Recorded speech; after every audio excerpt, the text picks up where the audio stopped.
సగ్గుబియ్యం కిచిడి.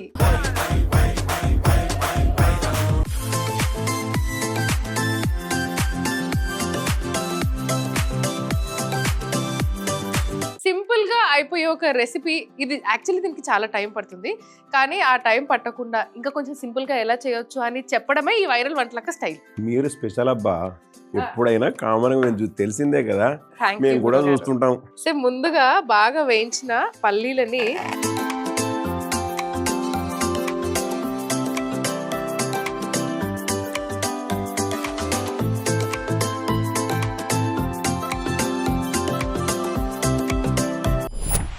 అయితే మనం ఒక 3 గంటలు నానబెట్టుకున్న సగ్గుబియ్యం ఇవి. అయితే ఇప్పుడు నానబెట్టిన సగ్గుబియ్యంలో మనం పొడి చేసుకున్న ఈ పల్లి పొడి వేసుకోవాలి. అంటే కచ్చపక్క దంచుకున్న పల్లి పొడి. ఇందులోనే టేస్ట్ కి సరిపడా కొద్దిగా ఉప్పు అండ్ కొద్దిగా షుగర్. షుగర్ అంటే పంచదార అని తెలుసు, అదే కదా? అంతే అంతే. గురుగారు చమత్కారం అనుకున్నాను, కానీ మరి ఇంత చమత్కారంగా అరే ఇంత అంటే ఇంత ఇస్తున్నారు మీరు.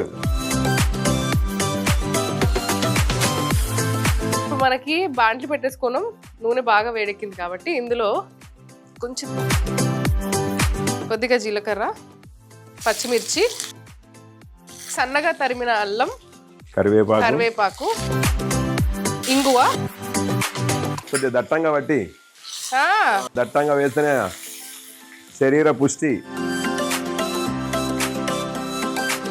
ఇప్పుడు చిన్నగా తరుక్కున్న ఆలు.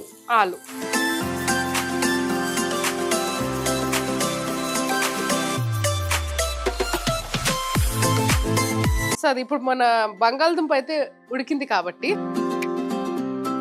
ఇప్పుడు మనం ఆల్రెడీ కలిపేసుకున్న సగ్గుబియ్యము, నానబెట్టి కలుపుకున్న సగ్గుబియ్యము, పల్లి పొడి, ఉప్పు, రాక్ సాల్ట్, అలానే పంచదార, ఈ మిశ్రమాన్ని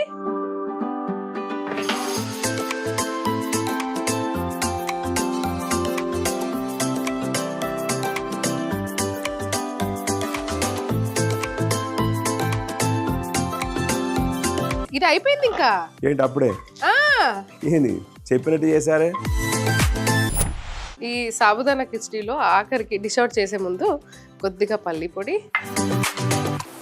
కొద్దిగా కొత్తిమీర, కొద్దిగా నిమ్మరసం.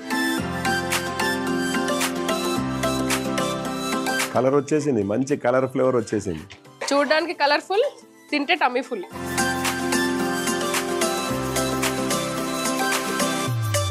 టోటల్ వంటలక వండర్ఫుల్. మామూలుగా చేస్తానే తెలుసా, మీరు ఒక్కసారి ట్రై అయ్యండి. మీరు ఈ 5 వేళ్ళు ఫోటో తీసుకొని పెట్టుకోవాల్సింది. ఎందుకంటే తిన్న తర్వాత మనం అది తినేది పదార్థమా లేకపోతే వేలా అని కూడా తెలియదు, అంత రుచికరంగా చేస్తున్నట్టున్నది. నేను చిన్నప్పుడు చూసా, ఈ ఫోటో తీసుకో అని చెప్పా మా ఫ్రెండ్కి. ఎందుకు రా అన్నాడు. అది తిన్న తర్వాత ఈ వేలు ఉంటుందో ఉండదో కూడా తెలియదురా అని చెప్పి, అందులో నమ్మేస్తాం అని చెప్పి అంత రుచిగా చేశా. బాగా చేసావబ్బా వంటలక్క. థ్యాంక్ యూ గురుగారు. క్యాటరింగ్ పెడదామా? ఆల్రెడీ నేను అప్పుడప్పుడు ఆర్డర్స్ కూడా తీసుకుంటా, కానీ 2-3 అయితే సరిపోదు. మరి అంత పాపులర్ అయిపోతే కష్టం.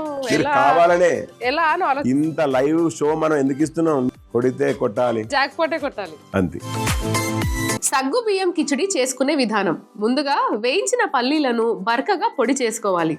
నానబెట్టుకున్న సగ్గు బియ్యంలో దంచిన పల్లి వేసి రాక్ సాల్ట్, షుగర్ వేసుకోవాలి. కడాయిలో నూనె వేసి జీలకర్ర, పచ్చిమిర్చి, సన్నగా తరిగిన అల్లం, కరివేపాకు, ఇంగువ, బంగాళదుంప ముక్కలు వేసి మగ్గనివ్వాలి. అందులోనే సగ్గుబియ్యం మిశ్రమం అంతా కూడా వేసి కొద్దిసేపు కుక్ అవ్వనివ్వాలి. చివరిగా పల్లి పొడి, కొత్తిమీర, నిమ్మరసం కూడా వేసి కలుపుకుంటే సగ్గుబియ్యం కిచిడి రెడీ.